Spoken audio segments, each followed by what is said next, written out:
you like all the characters you create in an illustration, or are some more interesting to you than others?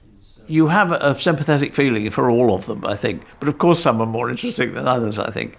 That's not a question I've ever thought about, I don't think. Yes, I think some are more interesting, but I think the essence of that question, I'm not sure if I've got this right, is that you have to be able to, whether they're nice or not, or interesting or not, you have to be able to identify with them. So that you imagine, in some sense, as you're drawing, that you are them. And that's much more important than whether you're interested in them or like them. So you're not thinking of the children who are going to be reading the books?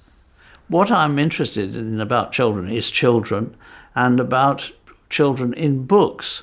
But I'm not illustrating children's books because I love children, or because I have children, which I don't, or because anything of that kind. What you have to do while you're illustrating that book is to identify with them for that moment, in the same way that's how I know what they're doing, because I just become them for a moment, in the same way that you become the elderly grandparent, or you become the dog, or whatever the characters are. Do you draw from life? I never draw from life, no. I make it all up. I think I'm fortunate in that respect. I can imagine people. I do a rough drawing first to see how, where the gestures are, what the activity is, how the figures relate to each other, what the expressions on their faces are. So I get a rough drawing, and then I work from that. But I mostly just invent it. Do you ever draw digitally?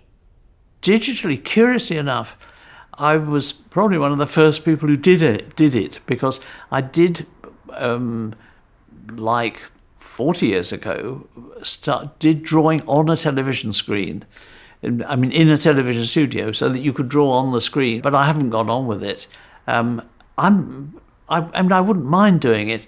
The disadvantage to it, from my point of view, is that I like the feeling of the implement on the paper, so that you get, if you have a quill or a nib or a reed pen, you get a different kind of scratch. But if you're inventing what is happening, the reed pen is actually doing it. It's not copying something out there, it's actually creating it as you're going along. So that the fact that you can feel it on the paper is enormously helpful. Is there an artist or an illustrator that inspired you? I was very influenced by a lot of people who were drawing when I started drawing in the 50s. Ronald Searle, for instance, who you couldn't avoid being influenced by him to a considerable extent. But the person that I think most had an effect on me was a French artist, a contemporary and friend of Searle, André François. When I was a young man, I got his address and went to see him. And then I suppose he died a few years ago. He was nearly 90.